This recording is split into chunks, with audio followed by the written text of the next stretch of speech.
Sebenarnya, ramai pesara buat satu kesilapan ni boleh menyesal seumur hidup. Bila dah bersara, ramai keliru. Patut simpan je ke duit tu ataupun labur? Jawapannya senang. Kalau tak faham, jangan main saham ataupun unit trust. Kenapa?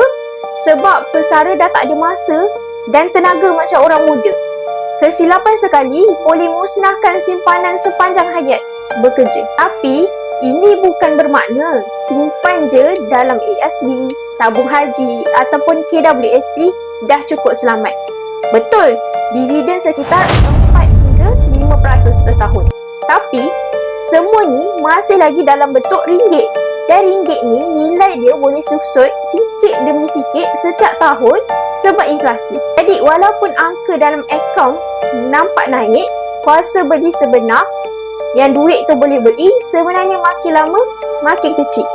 Inilah sebabnya emas jadi pilihan berbeza. Emas bukan janji pulangan, bukan angka dalam sistem sahaja. Ia sebenarnya logam sebenar yang nilainya berdiri sendiri berdasarkan berat dan keturunan je. Tak boleh dicetak lebih-lebih macam duit kertas. Dan sejarah dah buktikan beribu tahun, emas tak pernah jatuh kosong. Sebab tu, ramai panggil emas sebagai insurans kekayaan. Bila nilai ringgit jatuh, harga emas pula naik. Jadi, ia membantu kekalkan kuasa beli simpanan persaraan. Bukan sekadar nombor dalam bank. Jadi, kesimpulannya untuk pesara, keutamaannya bukan cari untung besar-besar.